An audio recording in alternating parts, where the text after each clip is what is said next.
엄마들분들을 이제 만나 뵐 때마다 계속해서 걱정하시는 거는 어떤 아이에게 이제 막 1년 수개월 동안 이렇게 엄마표 영어를 계속 진행하여 봤는데 뭐 진전되는 게 느껴지지 않는다거나, 네, 그리고 어쩌다가 한번 그 책에 있는 어떤 기본적이라고 생각하는 단어를 한번 물어봤는데 아이가 대답을 못한다, 뭐 이런 경우가 있을 때 굉장히 갑자기 우리는 막 덜컥 하는 거죠. 예, 그럴 때 우리가 이제 옆집 엄마를 보기 시작하는 것 같아요. 예, 그렇기도 하는데, 저는, 여태까지 계속해서 여러분들께서, 이렇게, 정말 수년간 진행하지 않고, 단기간, 몇 개월, 뭐 이렇게 하신 다음에 아이에게서 자꾸 이렇게 확인을 하시려고 드는 그런 마음들이 이제 엄마로서 자연스러운 일이기는 하세요. 근데 그러실 필요가 없다라는 것들을 계속해서 누누이 말씀을 드려왔어요. 네, 이거를 이제 단기간만 하고 끝마치실 거면은 뭐 어쩔 수 없는 거지만 우리가 이제 몇 년, 수년간 이거를 계속 하겠다라고 마음을 먹으신다면, 잠깐씩 그런 어떤 그 의심이나 의구심 정도는 우리가 어느 정도는, 거기에 대해서 좀 마음의 결단이나 쉽게 흔들리지 않겠다라는 그런 마음은 좀 필요하실 것 같아요. 그래서 오늘은요, 아이가 이제 그 단어를 책을 읽어주거나 하다 보면 엄마가 아무래도 안 그래야지 하면서도 이제 자꾸 물어보시게 되잖아요. 네, 근데 어떤 단어를 딱 얘기를 했을 때 아이가 그 단어의 뜻을 몰라. 네, 그러면 엄마 마음이 갑자기 막 쿵쾅쿵쾅 뛰시는 거죠. 나 무슨 잘못된 길을 가는 거 아닐까? 이런 생각을 하게 되실 텐데, 그때 이 말만큼은 피해 주세요 라는 어떤 말씀을 좀 드리고 싶어서 이번 영상 촬영하게 됐어요. 네. 첫 번째는요,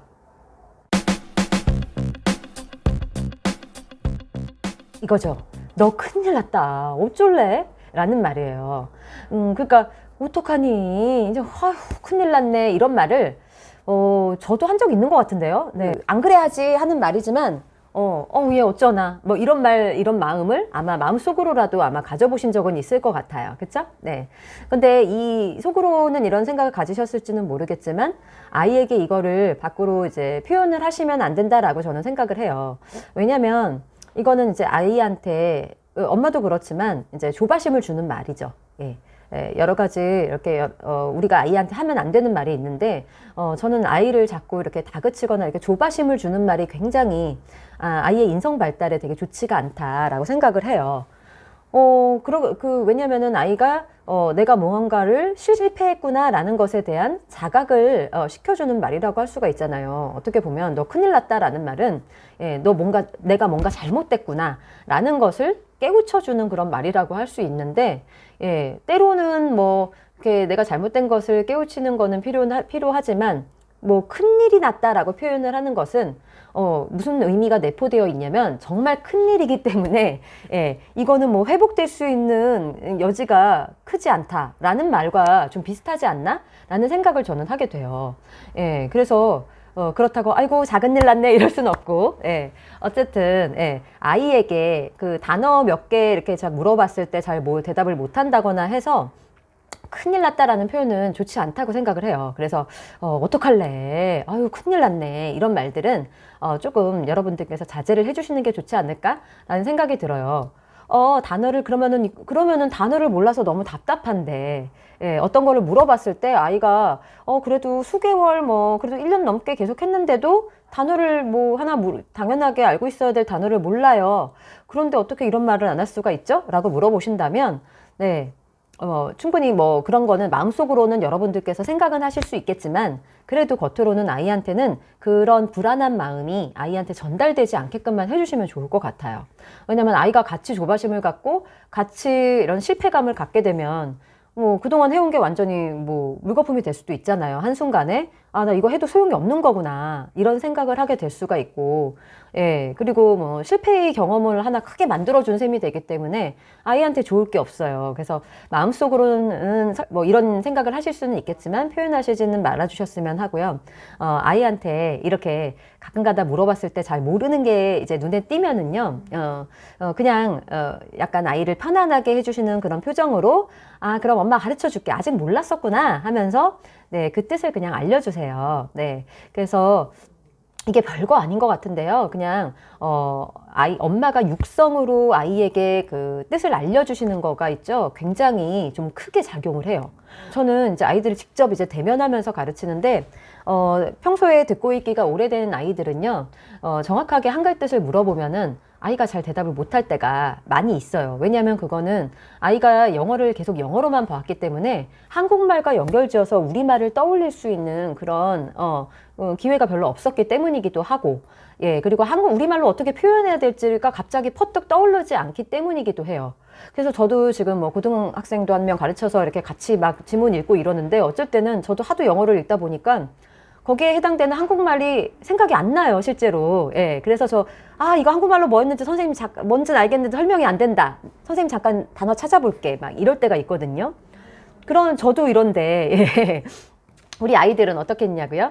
예, 진짜로 막 비슷하게는 알고 있는데 그 뜻이 정확하지 않다고 하면, 예, 얘가 이거를 완전히 모른다고 할 수도 없는 거잖아요. 그러면 이거의 한글 뜻은 정확하게 어떤 거야 라고 엄마들이 얘기를 해주시는 게 좋을 것 같아요. 엄마들께서 이 말을 했을 때 아이가 정말로 내가 큰일 났구나, 어떡해, 난 끝장이야, 이런 생각을 갖는 것보다는, 예, 이제 내가 아직은 뭐 잘 모르는 게 있으니까 이제부터라도 잘 알아야지, 그리고 행동을 수정하기를 더 바라시는 마음이 더 크지 않을까요? 엄마들께서. 네.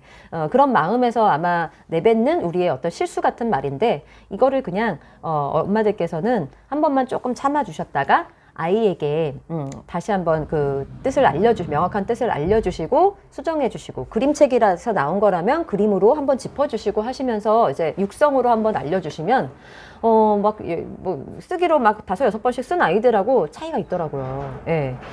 아이들이 육성으로, 엄마의 따뜻한 육성으로 한번 들은 거는 잘 기억을 해요. 예.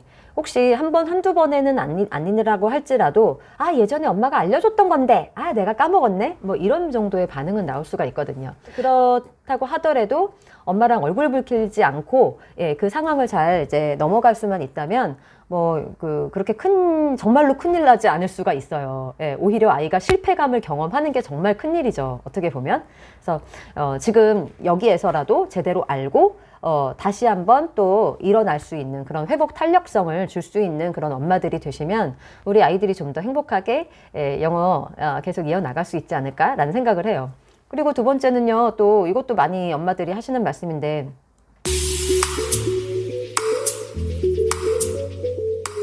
아이고, 야, 큰일 났다 이후에 덧붙이시는 말이죠. 야, 다른 애들은 뭐 하루에 몇십 개씩 계속 뭐 단어도 외우고, 누구는 무슨 해리포터를 읽는다던데 하면서 이제 비교하는 말을 어쩌다가 하게 되실 수가 있을 거예요. 예.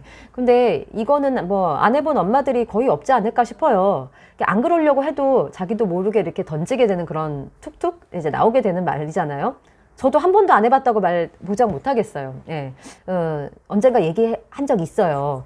근데 제가 되게 놀랬던 게, 제가 이 말을 안 해야지 되게 마음속으로 저도 되게 마인드 컨트롤을 하거든요. 근데 어쩌다 한 번 말한 거를 애가 기억을 해요. 예. 그래서 아이들이 나중에 이제 사춘기가 되면은요, 이제 어린 이제 초등학교 자녀들을 데리고 있는 분들은 아직 모르실지 모르겠으나, 사춘기 이후에 아이들을 키우시는 분들은 아마 공감하실 텐데, 엄마를 나중에 공격합니다. 그거를 가지고, 예, 그래서 엄마는 다른 엄마들처럼, 누구 엄마는 잘해주는데, 이만큼 해주는데 엄마는 왜 안 해줘? 이런 식으로 엄마를 공격하는 말로 돌아올 수가 있어요.